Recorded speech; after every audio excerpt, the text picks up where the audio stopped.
मित्रांनो नमस्कार।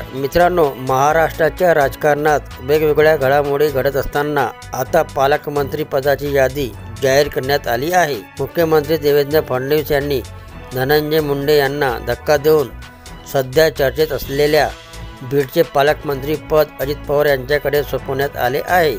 तर राज्यातील नाजूक भाग म्हणजे गडचिरोली, या गडचिरोलीचे पालकमंत्री पद देवेंद्र फडणवीस यांनी स्वीकारले आहे। उपमुख्यमंत्री एकनाथ शिंदे यांच्याकडे ठाणे तसेच मुंबई शहराचे पालकमंत्री पद देण्यात आले आहे। या सगळ्यात मुख्यमंत्री देवेंद्र फडणवीस यांनी धक्कादायक बदल केले असून बीडमधील मस्साजोगचे सरपंच संतोष देशमुख यांच्या हत्येमुळे वादात आलेल्या धनंजय मुंडे यांच्याकडे पालकमंत्री पद दिलेले नाही। त्यांचे नाव बीडसाठी चर्चेत होते, परंतु धनंजय मुंडे यांना मोठा धक्का मिळाल्यामुळे त्यांनी याबद्दल आता मौन सोडले आहे।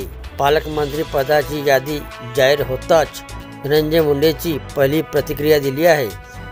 ते म्हणाले की बीड जिल्ह्याच्या पालकमंत्रीपदी राज्याचे उपमुख्यमंत्री आदरणीय नामदार अजितदादा पवार यांची नियुक्ती झाल्याबद्दल त्यांचे हार्दिक अभिनंदन व खूप खूप स्वागत। आदरणीय दादांच्या नेतृत्वात बीड जिल्ह्याच्या विकासाला पुणे जिल्ह्याप्रमाणे अधिक गती आणि चालना मिळेल असा मला विश्वास आहे।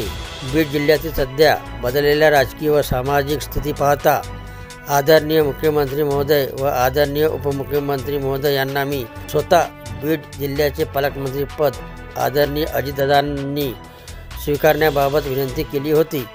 त्यानुसार दादांनी बीड जिल्ह्याचे पालकमंत्री पद स्वीकारले, याचा मला आनंद वाटतो। याच्या स्थितीत मला कोणत्याही जिल्ह्याच्या पालकमंत्री पदाची जबाबदारी नको अशी माझी विनंतीही मान्य केल्याबद्दल माननीय मुख्यमंत्री व माननीय उपमुख्यमंत्री महोदयांचे आभार। मला दिलेल्या विभागाची जबाबदारी प्रामाणिकपणे पार पाडण्यासाठी मी सदैव प्रयत्नशील राहील। तर हे होते मित्रांनो महाराष्ट्राच्या राजकारणाबद्दल नवीन माहिती। व्हिडिओ आवडला असेल तर चॅनलला सबस्क्राईब करायला विसरू नका। जय महाराष्ट्र मित्रांनो।